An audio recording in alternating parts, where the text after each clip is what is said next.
반드시 하나님께 드리겠나이다 하였더라. 아멘. 서울 광장도년 장신대학교 오성춘 박사님이십니다. 오늘 본문이 신비의 사닥다리라는 제목으로 말씀해 주실 때 많은 은혜 받으신 할렐루야 박수를 환영합니다. 할렐루야. 축복합니다. 여러분 모두에게 하나님의 은총이 함께 하기를 바랍니다. 하나님은 우리를 이처럼 사랑하시는 분이고 그 아들을 아끼지 아니하고 우리를 위해서 보내주신 분이시고 그 아들과 함께 우리에게 필요한 모든 것을 은사로 주시는 분이십니다. 그분께서 여러분과 함께 하십니다. 그분께서 여러분에게 응답하시고 신비한 은혜로 넘치게 하실 것을 믿습니다. 이 예배 시간이 그 주님과 함께하는 아름다운 은혜의 시간이 되기를 바랍니다. 기도하시겠습니다. 하나님 우리 아버지여, 이 시간 주님께서 우리를 이처럼 사랑하여 주시고 독생자를 보내주시며 우리에게 성령 충만하게 하셔서 우리 마음으로 하나님을 찬양하게 하시며 하나님을 경배하게 하시며 기쁨과 감사가 넘치게 하심을 감사드립니다. 이 시간도 주님 갈망하는 마음으로 있습니다.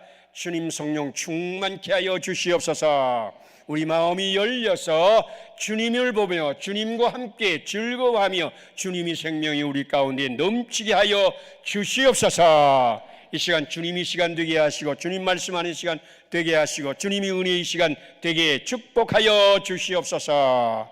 예수님 이름으로 기도드리옵나이다. 아멘.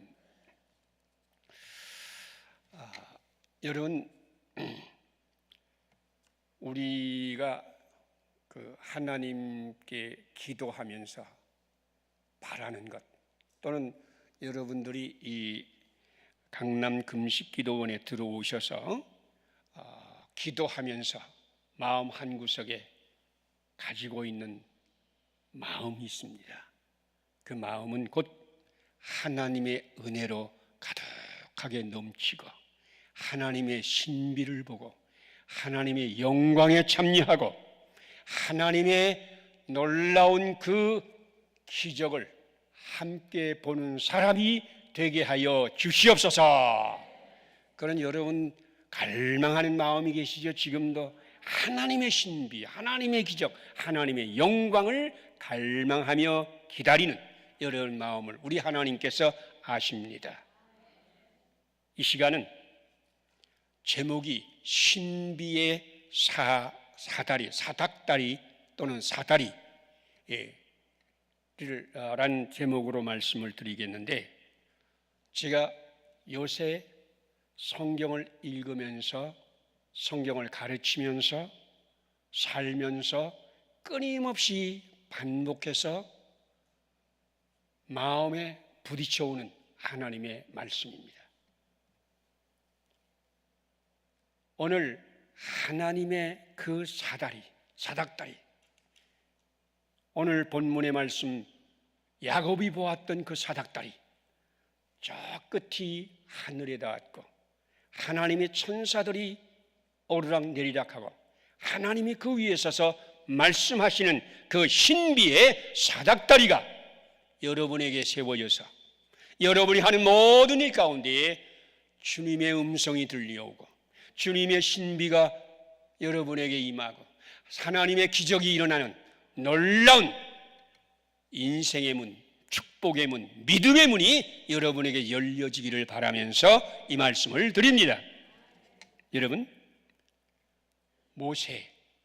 모세의 이전과 이후를 나눈 모세의 이전은 미디안 광야에서 40년 동안 목동으로서 양을 치는 사람이었습니다.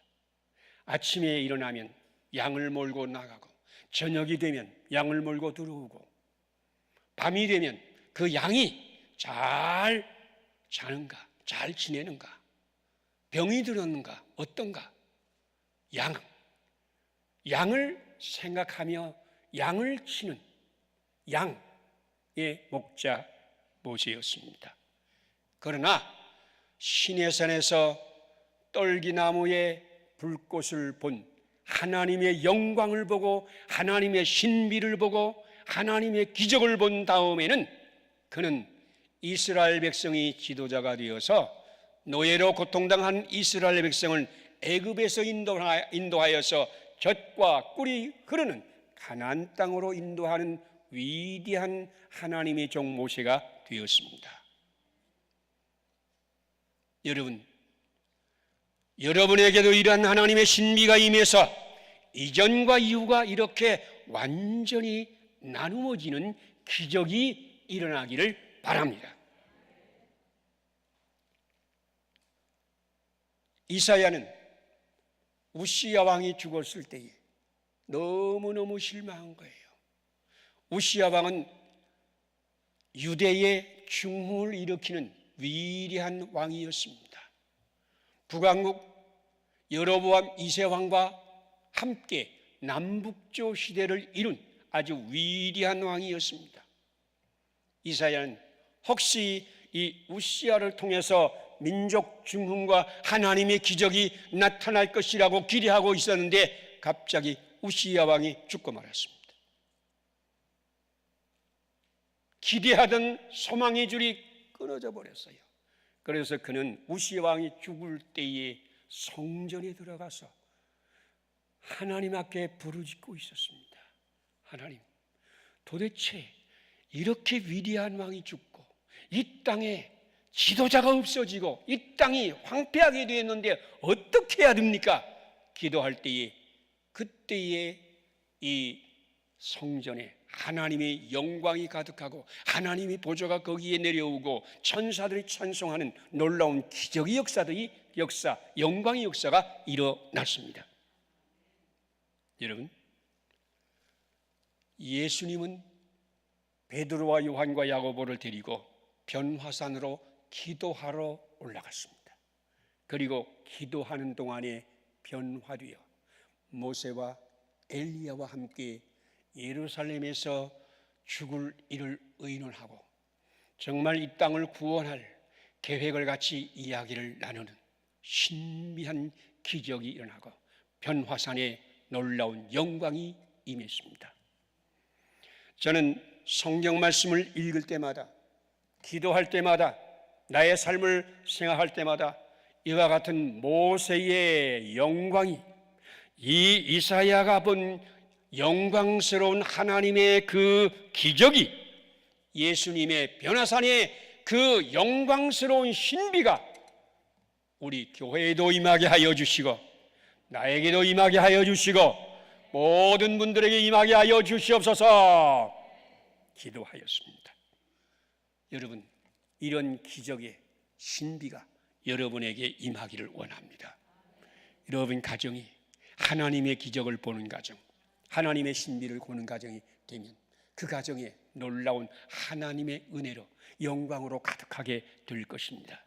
여러분이 교회가 무슨 문제가 있는지, 여러분 몸에 어떤 질병이 있는지, 어떤 아픔이 있는지 모릅니다마는 주님의 영광이 여러분 몸에 임하고 여러분이 교회에 임하고 여러분이 가정에 임하면 그곳에 놀라운 기적이 일어나고 신비한 하늘의 역사가 나타나게 될 것을 믿습니다.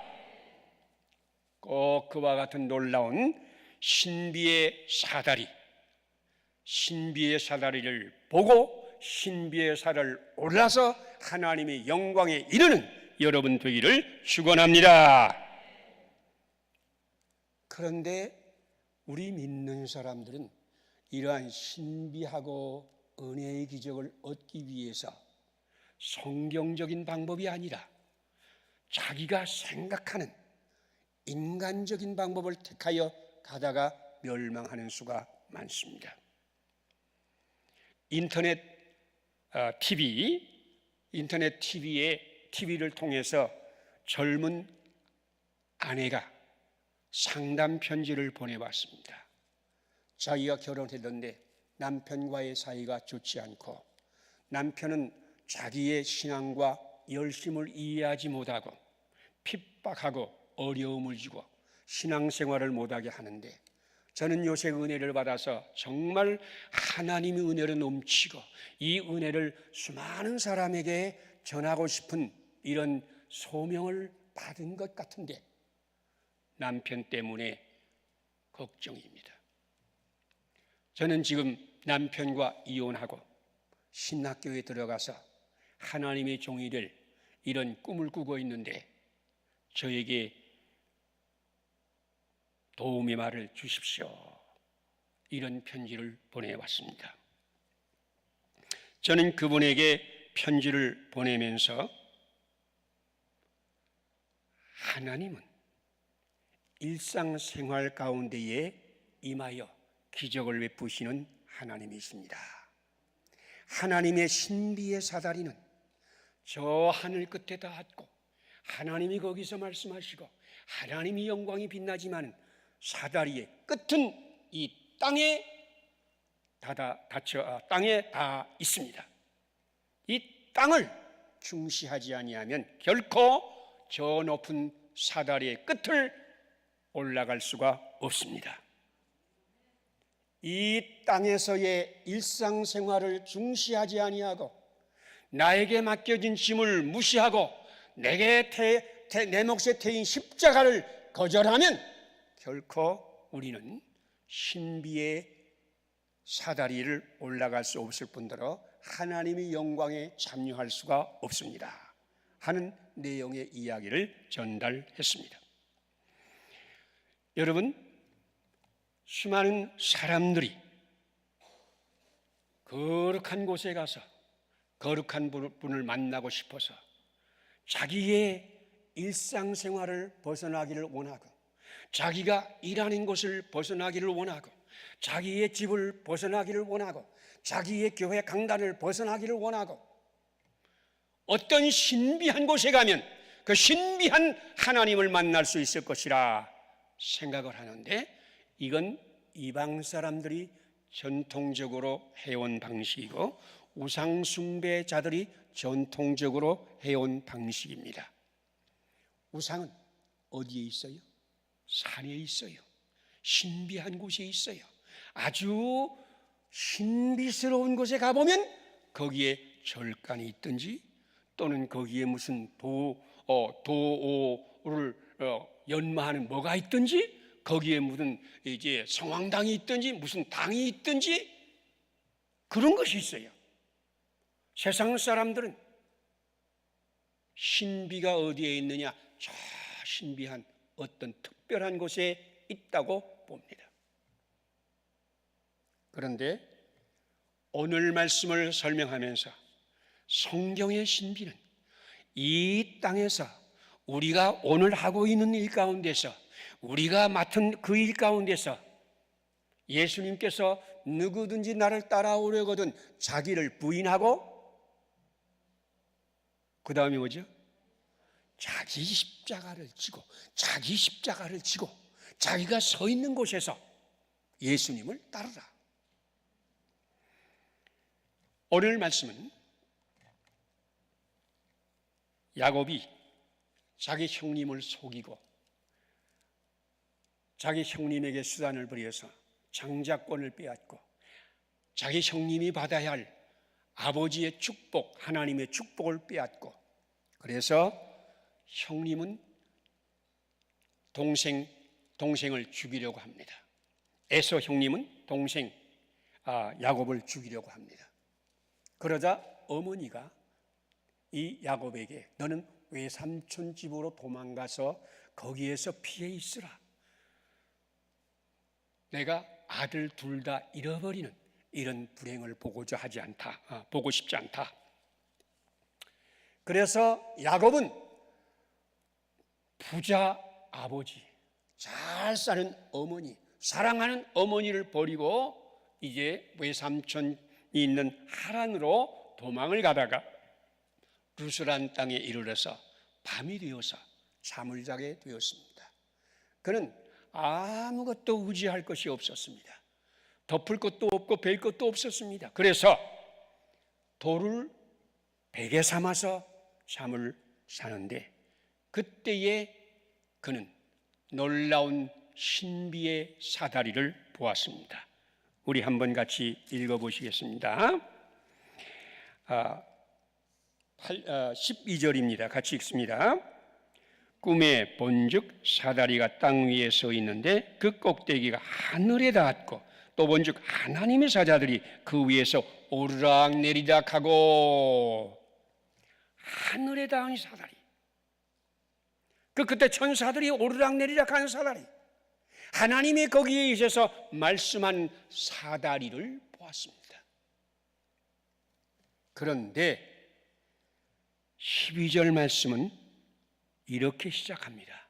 꿈에 본즉 사다리가 땅 위에 서 있는데, 사다리가 땅 위에 서 있는데, 땅 위에 서 있는데, 땅에서부터 사다리가 시작해서 저 하늘 끝에 닿았다.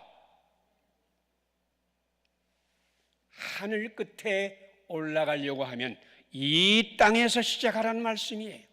이 땅에서부터 사다리를 올라가야 합니다. 신비는 어떤 거룩한 곳, 어떤 특별한 곳, 어떤 굉장한 곳에 있는 것이 아니라 바로 우리가 살고 있는 여기, 우리가 잠자는 여기, 돌베개 베고 자는 그 고난의 그 땅, 거기에서부터 시작이 된다는 이런 말씀입니다. 여러분, 이삭이 하나님의 신비를 본 사람입니다. 이삭만 하나님의 신비를 본 것이 아니라 그를 핍박하고 못살게 괴롭히던 블레셋의 아비멜렉 왕도 이삭의 신비와 영광과 기적을 보았습니다. 그래서 나중에 그 왕이 일부러 이삭을 찾아와서 이삭에게 화해를 청하면서 당신이 여호와 하나님과 함께 있는 것을 내가 보았으므로. 그런데 성경의 이삭의 이야기를 읽으면 이삭이 신비한 곳에 가서 하나님을 만난 것도 아니고 또는 어떤 성소에 가서 하나님께 기도한 것도 아니고 그의 이야기는 블레셋 땅에 가서 땅을 얻어서 농사를 지었는데 첫 해는 100배의 복을 받았어요. 아주 큰 복을 받았습니다. 복을 받았어요. 하나님 말씀에 순종함으로 복을 받았어요. 그런데 바로 그때 블레셋 사람들이 와서 이것은 우리 땅이다. 그리고 이삭이 경작하던 땅을 빼앗고 그 집에서 쫓아내었습니다. 블레셋 땅에서 쫓아내었습니다. 그래서 그는 블레셋 골짜기로 피해서 도망을 갑니다. 하나님께서 블레셋을 막아주지 않았어요. 하나님이 여기 머물라 해서 머물렀는데, 하나님 말씀대로 여기에 있었는데 하나님이 블레셋을 좀 막아주지 안 막아주었습니다. 블레셋 사람 뺏어가는데 저 사람 뺏어가는 거 좀 막아주십시오. 안 막아주었습니다. 그냥 쫓겨났어요. 쫓겨갔어요. 그래도 살아야 하니까 그는 우물을 팠습니다. 그 당시에는 우물이 없이는 살 수가 없습니다. 우물은 생명입니다. 그래서 그 골짜기에서 우물을 팠습니다. 그랬더니 물이 나왔습니다. 물이 나오자 블레셋 목자들이 또 쫓아와서 그 우물을 뺏어 갔습니다. 그는 우물을 빼앗기고 거기서 또 쫓겨났어요. 또 다른 데 와서 우물을 팠습니다. 물이 나왔어요. 또 뺏어 갔습니다. 여러분, 또 가서 우물 팠습니다. 드디어 블레셋까지 가서 우물을 팠는데 그때는 블레셋 사람이 쫓아오지 않아요. 자, 신비한 것이 있습니까? 특별한 것이 있습니까? 그냥 쫓겨나고 하나님께 기도했는데 응답도 받지 못하고 그냥 또 쫓겨나고 또 빼앗기고 하나님께 또 기도했는데 응답도 받지 못하고 하나님은 가만히 있어요. 침묵해요. 그리고 또 쫓겨났어요. 부엘세바까지 쫓겨났어요. 거기서 우물을 팠어요. 그런데 물이 나왔어요. 그런데 이때에 아비멜렉 왕이 찾아온 거예요. 찾아와 가지고 첫마디가 하나님이 당신과 함께 하는 것을 우리가 보았으니 당신은 신비한 사람이요, 당신은 놀라운 사람이요, 당신은 기적의 사람이요, 당신은 특별한 사람이요. 이삭은 자기가 해야 할 그 일밖에 안 했습니다. 큰 응답도 받지 못했어요. 하나님이 침묵을 했어요. 그는 가서 고생하면서 우물을 팠어요. 그것도 또 빼앗겼어요. 또 우물을 팠어요. 또 빼앗겼어요. 또 빼앗겼어요. 그러면서 브에세바까지 쫓겨났어요. 이거는 신비한 일도 아니고 이삭이 일상생활이고 세상에서 해야 될, 먹고 살면서 해야 될 자기의 일입니다. 그런데 아비멜렉을 그것을 보았는데 이상하지 않아요? 빼앗기고 쫓겨나고 빼앗기고 쫓겨나는 그 이삭을 보면서 하나님이 그와 함께하는 신비를 보고 기적을 보았다. 이상하지 않아요? 요셉의 이야기는 어떻습니까? 요셉이 형님에게 팔려갈 때에, 이스마엘 장사꾼들에게 팔려서 끌려갈 때에 얼마나 부르짖고 얼마나 울고 하나님께 얼마나 부르짖고 외쳤을까요? 하나님, 이건 아닙니다. 어떻게 형님들이 나를 팔아버리고 장사꾼들이 나를 끌어가고 나를 노예로 만들게 합니까? 이건 아닙니다. 이건 아닙니다. 하나님 응답했어요. 응답이 없어요. 응답이 없어요. 하나님이 침묵합니다. 그는 팔려갔습니다. 이스마엘 장사꾼들은 보니까 괜찮거든요. 값을 좀 많이 받을 수 있겠거든요. 아무에게나 팔면은 이게 진짜 요새 말도 똥값이거든요. 그러니 돈 많이 받기 위해서 그 당시 제일 애굽에서 권력자 보디발이라고 한 장관에게, 최고의 장관이에요. 최고의 힘 있는 장관이에요. 그 장관에게 팔았습니다. 이스마엘 장사꾼들은 기뻐서 돈을 많이 받고 좋아했겠지요. 그러나 요셉은 보디발의 집에서 노예 생활을 하는 거예요. 노예 생활을 하는 거예요. 인간 대접 못 받는 거예요. 물건 취급하는 거예요. 물건 사오듯이 값을 치르고 사온 인간이 아니에요. 물건 같은 존재예요. 노예예요. 무슨 일을 시켰을까요? 특별한 일을 시킨다 할지라도, 똑똑하고 그래서 특별한 일을 시킨다고 할지라도 그 일은 노예의 일입니다. 종의 일입니다. 아무 특별한 거 없어요. 그런데 놀라운 게 있습니다. 보디발이 요셉을 보니 하나님이 요셉과 함께하고 요셉의 하늘님마다 형통하게 하였더라. 요셉에게 하나님의 신비가 나타나고 하나님의 영광이 나타났어요. 하나님의 특별한 곳에 가서 기도한 게 아니에요. 하나님의 특별한 일을 한 게 아니에요. 하나님 앞에 특별한 예배를 드린 것도 아니에요.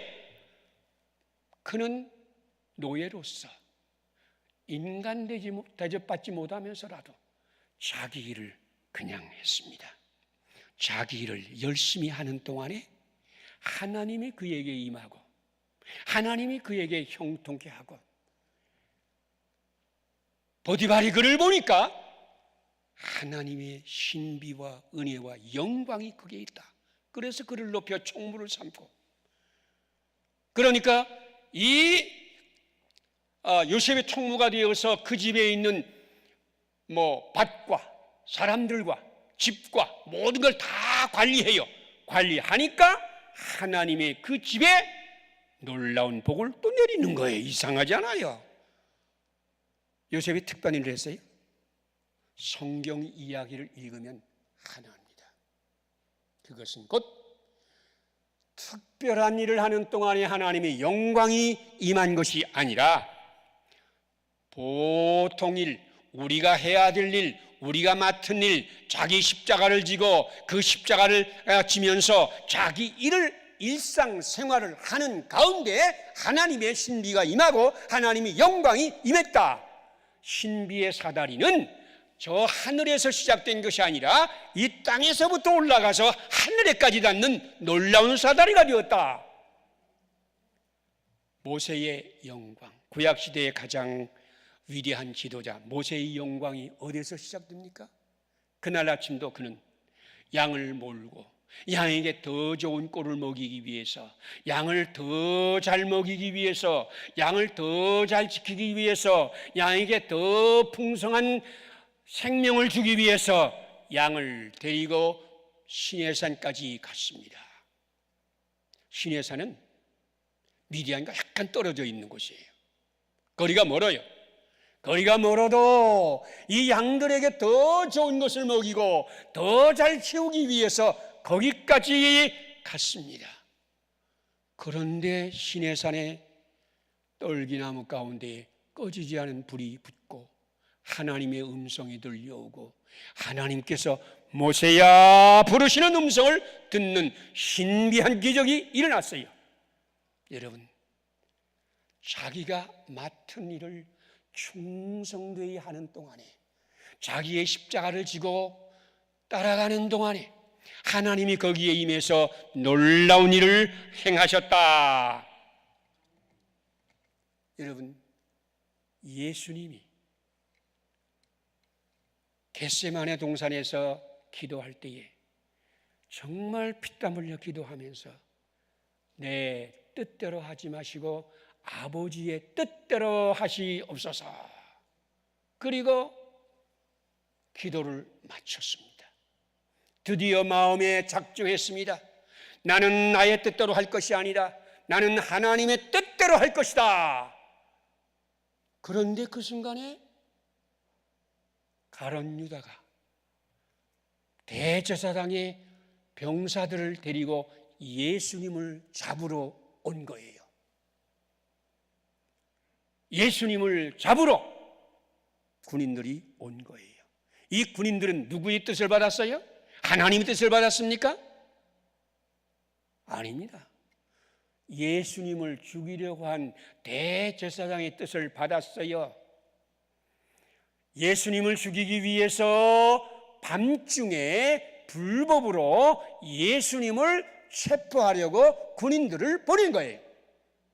이스라엘 법으로는 현행범이 아니면 해가 진 다음엔 체포할 수가 없어요.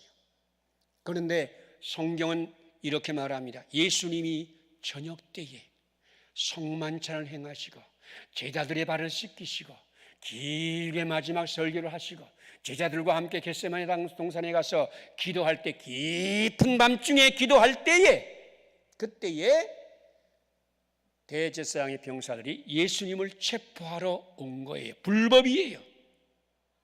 불법으로 체포하러 왔는데, 그러니까 베드로가 그냥 화가 난 거예요. 이럴 수가 있느냐? 이건 불법이다. 이건 있을 수가 없다. 칼을 들어서 붙잡으러 온 말고의 귀를 쳤습니다. 귀가 떨어졌습니다. 그러자 예수님께서 칼을 쓰는 자는 칼로 망한다. 칼을 들여놔라. 그리고 말고의 귀를 고쳐주어요. 자기를 잡으러 온 그 병사의 귀를 고쳐주어요. 그리고 이렇게 말합니다. 내가 지금이라도 하늘에 있는 12영 더든, 12영이라고 하는 건 군단 규모입니다. 군단 규모가 로마에서는 군단 규모가 5,000명에서 6,000명 되니까 12군단 되는 천사를 불러서 나를 지키게 할 수 없었더냐? 그러면 어떻게 성경 말씀을 이루겠느냐? 그리고 잡혀가는 거예요. 예수님에게 특별한 일이 일어났습니까? 요셉이 이럴 수가 있습니까? 나 형님들이 어떻게 나 동생을 이렇게 팔 수가 있습니까? 부르짖고 부르짖어도 대답이 없었던 것처럼 예수님이 이렇게 대제사장이 보낸 군대에게 붙잡혀 가는데 하나님이 꼼짝을 안 하시는 거예요. 잡혀갔습니다.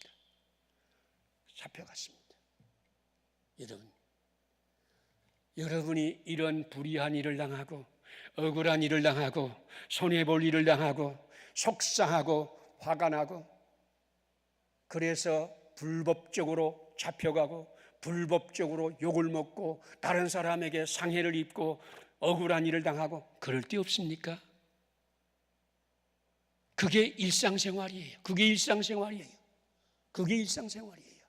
그런데 예수님은 가서 더 불법적으로 거짓 증거에 고소를 당하고 불법적인 재판, 죄가 없다고 했습니다. 분명히 빌라도는 죄가 없다고 했습니다. 그런데 죄가 없으니까 무죄 방면시켜야 되잖아요.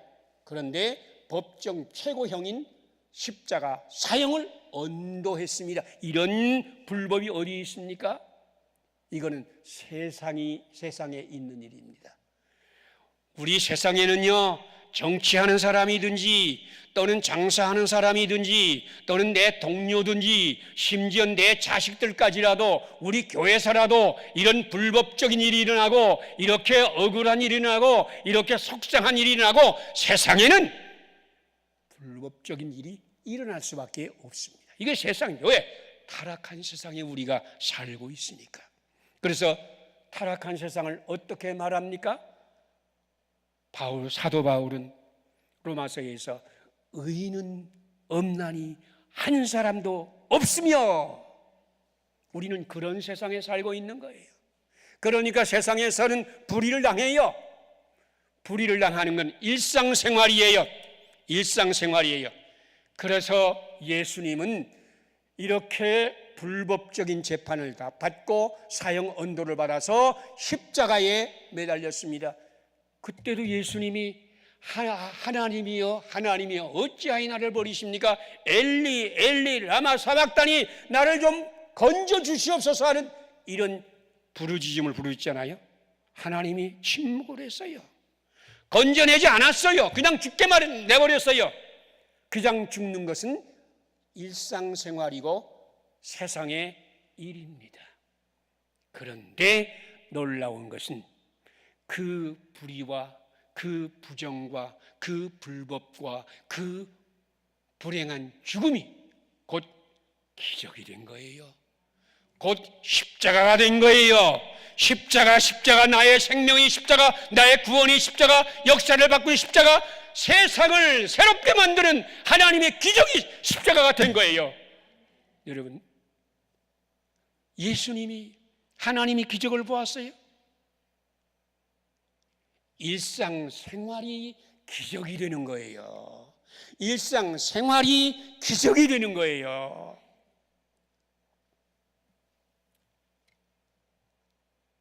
사실 제가 이 말을 할까 말까, 저는 오면서까지도 이 말씀을 안 드리려고 했는데, 이 말씀과 신비의 사다리가 어떻게 우리에게 실천되어야 할 것인가를 더 분명히 아는 것이 중요하겠다고 생각해서 여기서 말씀을 드립니다. 제가 무슨 암입니까? 관심을 안 가지니까 무슨 암에 걸렸는지도 제가 몰라요. 그렇죠. 전립선암. 전립선암에 걸려서 지금 1차로 20주 방사선 치료를 받습니다. 매일 저녁마다 가서 방사선 치료를 받아요. 지금 3주째 받았습니다. 오늘 저녁도 가서 받아요. 암이 걸린 사람이거든요. 나이도 80세입니다. 그러니까 80세에 암이 걸려 있다. 좀 생각해 보세요. 아이고, 끝났구나 하는 생각도 좀 들 거 아닙니까? 그런데 저는 암에서 고쳐달라고 기도하지 않았습니다. 지금도 기도하지 않습니다. 오늘 11시에 제가 여러분에게 설교를 드렸지 않습니까? 우리에게 꼭 있어야 할 것을 하늘에 계신 우리 아버지께서 다 아시느니라. 그러니까 병을 고치는 것, 내가 이 암에서 나아지는 것 하나님이 아시느니라. 그리고 저는 하나님의 뜻대로 암에게 지지 말고 믿음으로 암을 이겨라. 이런 말씀대로 사는 거예요.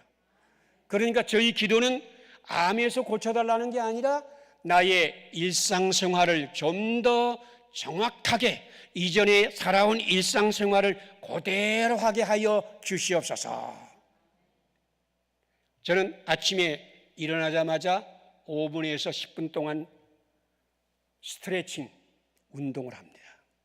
스트레칭 운동을 해요. 그러니까 암에 걸렸든 말든 그것은 꼭 합니다. 매일같이 해요. 오늘 아침도 했어요. 어제도 했어요. 내일도 할 거예요.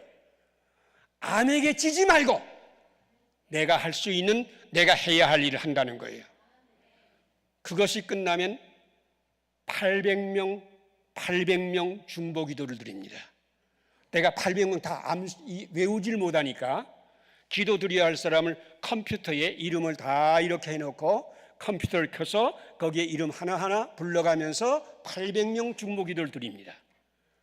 암에 걸려도 계속해서 그 기도를 드립니다. 그 기도 드린 다음에 저는 매일 묵상을 200명의 사람에게 보냅니다. 매일 묵상을 보냅니다. 그러니까 매일 보내는 거죠. 그 매일같이 하루도 빠지 않고 제가 병에 걸렸든지 안 걸렸든지 상관없이 내가 암 때문에 져서 이 일을 못하면 암이 나를 이겨버리는 거죠. 그러니까 주님, 내가 암에 걸리더라도 나의 일상생활을 그대로 하게 하시옵소서. 그리고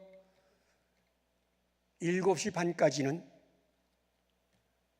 영성목회 연구원이라고 제가 하고 있는데 거기에 출근을 합니다. 그리고 이제 저도 이제 이 유튜브를 하는데 제가 보낸 유튜브를 보는 사람은 별로 없어요. 아주 소수여서 여러분도 알지 못하고 보질 않아요. 그런데 그거를 준비합니다. 매일같이 보냅니다. 매일같이 준비해서 일주일에 한 번 일주일치를 녹화하고 그래서는 매일같이 그 영상을 유튜브로 보냅니다. 그리고 월요일, 화요일 성경 공부를 계속해서 목사님들과 함께 합니다. 그리고 내가 할 일을 하는 거예요. 그리고 오후가 되면은 또 운동을 해야 합니다. 운동을 제대로 합니다. 내가 암에 걸렸다. 그러니까 이와 같은 일상생활을 포기하거나 암 때문에 일상생활을 중단하거나 암 때문에 내가 어디 가서 꿇어 앉아가지고 신비한 기도나 하거나 하지 않고 모세가 일상생활을 하다가 바로 양을 치다가 양을 치는 동안에 자기 일을 성실히 하는 동안에 시내산에서 신비의 하나님의 영광을 보았듯이 요셉이 그렇게 하나님의 침묵하는 가운데서라도 부르짖어도 대답하는 사람이 아무도 없고 끌려가서 노예가 되고 저주를 받고 그러는 가운데서라도 하나님의 신앙을 지킴으로 일상생활을 열심히 하고 노예가 되어서 노예 생활도 열심히 하는 거예요. 자기 할 일을 열심히 하는 거예요. 이건 노예지만은 내 일을 열심히 하는 거예요. 하는 동안에 하나님이 그와 함께 하여서 하나님의 형통함을 보게 되어서 하나님의 신비의 사람이 되고 족장이 되었습니다. 예수님도 그와 같이 우리 모두는 신비한 일을 보기 위해서 사다리 꼭대기로 가는 것이 아니라 바로 땅에 닿은 그 사다리에서부터 한 걸음씩 올라가는 겁니다. 내가 져야 할 십자가를 내가 지고 내가 해야 될 일을 내가 하고 아내로서의 책임을 다하고 남편으로서의 할 일을 다하고 부모로서의 할 일을 다하고 직장에서 내 일을 열심히 하고 내가 맡은 바를 담당하고 교회에서 봉사하고 하루 24시간 일주일 다. 그래서 저는 주일날 새벽기도는 못 나갑니다만 제가 이제 중보 기도를 드려야 되기 때문에 새벽기도 못 나갑니다만은 주일 예배 주일 저녁 예배, 그리고 수요 예배는 공예배니까 이건 안 받는다. 예배는 예배에서 은혜가 있는가 없는가가 중요한 것이 아니라 그 예배는 하나님과 나와 만남이요 하나님께 드리는 나의 제사요. 이거는 우리의 일상입니다. 내가 해야 될 거예요. 그 일을 합니다. 여러분, 부엌성자 로렌산 사람이 있는데 이 사람은 수도원에 들어간 다음에 부엌에서 부엌 일만 했습니다. 그가 하는 일은 세 가지예요. 음식을 만들고 설거지하고 그리고 청소하고 이 세 가지를 하는 거예요.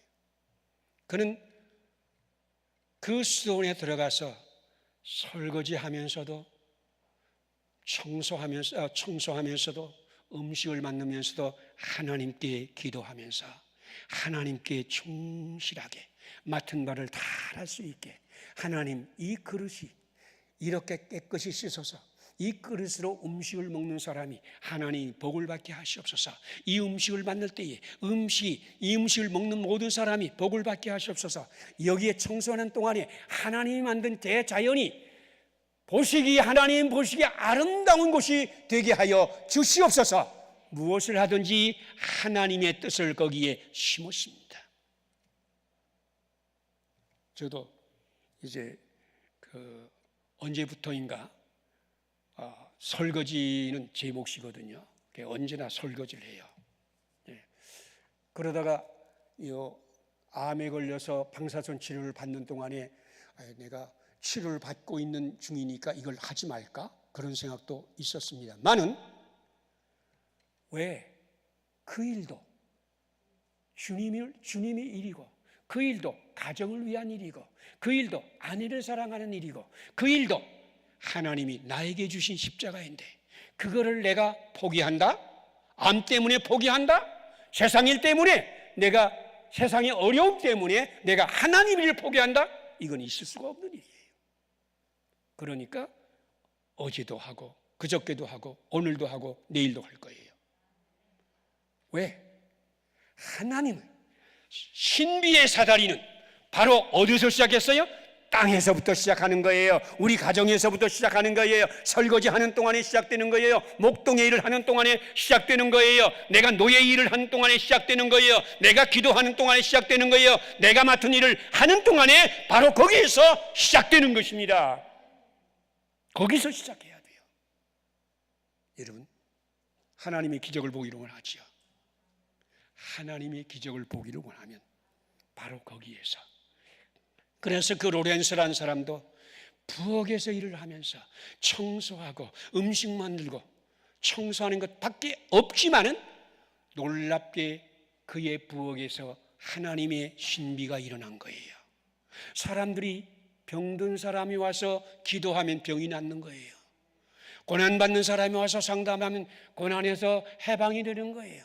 하나님의 신비가 나타나는 거예요. 하나님의 은혜가 나타나는 거예요. 한 번도 그는 이 부엌에서 떠나서 다른 일을 해본 적도 없고 또 그 부엌 일을 제외하고 다른 것을 달라고 기도해 본 적도 없고 더 신비한 은혜를 내가 받기를 원한다고 기도해 본 적도 없고 오직 자기가 맡은 일에 충성하는 동안에 하나님의 신비가 거기에서 나타난 것입니다. 여러분, 우리의 일이 바로 우리가 하는 그곳에서 오늘 야곱은 정말로 믿음이 없었어요. 이름 자체가 야곱 아닙니까? 야곱이란 말이 왜 그 이름이 생겼습니까? 쌍둥이 에서와 함께 나올 때 에서가 먼저 나오니까 기분 나쁜 거죠. 하여간 그 의식이 좀 있어야 기분 나쁜 생각이 드는데 어떻게 어머니 뱃속에서부터 서로 싸우고 지가 높다고 더 서로 싸우고 어머니에게서 태어날 때 형님이 먼저 나온다고 화가 나서 발 뒤꿈치를 붙잡아가지고 나오지 못하게. 이건 마치 두 사람이 1등을 향해서 달리다가 아무래도 이 사람이 이기고 내가 질 것 같으니까 이 사람도 이기지 못하고 나도 이기지 못하니까 이 사람도 이기지 못하게 하자. 그래서 반 옆으로 넘어지면서 옆에 있는 사람이 발꿈치를 잡아서 넘어지게 하는, 이것이 야곱이란 뜻입니다. 얼마나 문제 있는 이름입니까?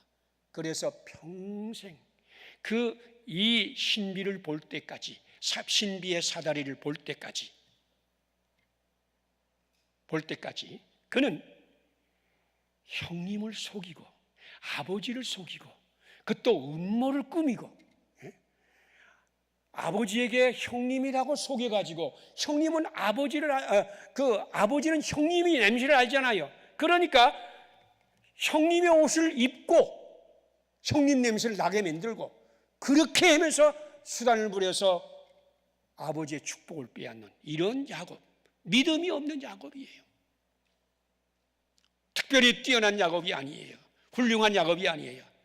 가만히 생각해보니 나와 같은 사람이에요. 나도 그런 일을 한 적이 있었거든요. 내 욕심을 위해서 다른 사람을 넘어뜨리고, 내 욕심을 위해서 다른 사람을 속인 적도 있었거든요. 내 자랑을 위해서 다른 사람 무시한 적도 얼마나 많습니까? 이런 나를 우리 주님이 불러주듯이, 이런 야곱이 그 루스란 땅에서 돌베개를 베고 잠을 잘 때에 신비의 사다리를 거기에 보내신 거예요. 야곱이 부르짖었습니까? 야곱이 간구했습니까? 야곱이 하나님 신앙을 가졌습니까? 나쁜 놈이에요. 그럼에도 불구하고 하나님은 신비의 사다리를 보내어 그를 구원하시고 그를 건져 주셨습니다. 도무지 이해가 안 돼요. 도무지 이해가 안 돼요. 우리 하나님은 이해가 안 됩니다. 이해가 안 되는 하나님입니다. 왜 그 사람이 용서를 받아야 합니까? 왜 그 사람이 사랑받아야 합니까? 왜 탕자가 그렇게 영접받아야 되고 잔치해야 됩니까? 왜 잃어버린 양을 찾은 다음에 한 발 걷어치며 너 때문에 내가 얼마나 고생했느냐 이렇게 해야 되는데 그 양을 어깨에 메고 돌아와서 잔치합니까? 우리 생각에 전혀 맞지 않아요.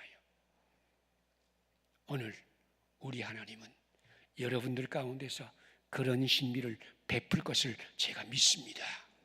여러분 좀 모자라도 괜찮아요. 좀 문제 있어도 괜찮아요. 오늘 기도하면서 나는 기도해서 응답받을 자격이 있을까? 내가 여기 와서 무릎 꿇고 기도할 때에 주님 나는 아무 자격도 없습니다. 나는 저 사람보다 훌륭한 믿음도 가지 못했고 이 훌륭하게 살지도 못했고 가끔 가다가 다른 사람 속이기도 했고 조금 문제도 있고 이런 사람입니다. 나에게도 소망이 있습니까? 예, 성경은 여러분에게도 소망이 있습니다. 저 야곱에게 신비의 사다리를 보내신 하나님께서 여러분에게도 신비의 사다리를 보낼 것입니다. 그러니 성경을 읽으면 아주 대단한 모세 같은 사람이나 또는 이사야 같은 사람이나 그런 사람에게만 신비의 사다리가 임한 것이 아니라 야곱 같은 사람에게도 임하고, 하나님은 세상을 이처럼 사랑하사, 하나님은 여러분들을 이처럼 사랑하사, 여러분 한 사람 한 사람은 하나님의 사랑이요 하나님의 축복이요 하나님의 은혜요, 하나님이 여러분 한 분 한 분에게 관심을 가지고 여러분이 신비의 사다리를 타고 하나님의 기적과 신비에 참여하기를 지금도 원하고 있습니다. 여러분 이 시간 주님 앞에 기도하세요. 나를 이처럼 사랑하시는 주님, 정말 나를 위해서도 신비의 사다리를 준비해 주신 것을 믿습니다. 그런데 내가 이 신비의 사다리를 땅에서부터 시작하지 않고 저 하늘에서부터 시작하는 죄를 범했습니다. 내 하는 그 일, 아내로서의 삶, 남편으로서의 삶, 부모로서의 사는 삶, 내 교회 집사로서, 장로로서, 목사로서, 나의 직장에서, 나의 과장으로서, 한 일꾼으로서 사는 삶, 그것에 충성하고 거기에서 주님의 이름으로 하나님의 뜻을 수행하게 하여 주시옵소서. 내가 병들고, 내가 아프고, 내가 상처 입고, 내가 무시당하고, 내가 차별당하고, 가슴이 찢어지는 일을 당했지만은 이것에 지지 말고, 암에게 지지 말고, 상처에 지지 말고, 다른 사람 모욕받은 것에 지지 말고, 주님의 사랑으로, 주님의 은혜로 모든 것을 이기고 하나님의 영광의 사다리에 참여하는 여러분 되시기를 축복합니다. 이제 우리 기도할 시간입니다. 정말 내가 받을 영광의 사다리, 그 영광의 사다리는 바로 내 앞에, 내가 하는 그 일에, 내가 하는 동안에, 내가 열심히 하는 동안에 그곳에 역사하심을 믿고 주님이시여 내가 맡은 그 일을 다하게 하시고 나의 십자가를 지게 하시고 주님을 거기에서부터 따르게 하시고 거기에 주님의 뜻을 실현하게 하여 주시옵소서. 기도하고 그 일을 하다 보면 하나님께 기도해도 응답이 없을 거예요. 오늘 기도하고 나서 응답이 없을 수 있어요. 그러나 돌아가셔서 응답 못 받았다 하지 말고 그냥 여러분이 맡은 일을 열심히 하세요. 그러는 동안에 하나님의 신비가 세상 사람이, 우리는 알지 못해도 세상 사람이 보는 신비와 기적이 여러분 가운데 풍성하게 충만하게 임할 것입니다. 기도하시겠습니다. 손 들고 주여 함창하면서 기도하겠습니다. 주여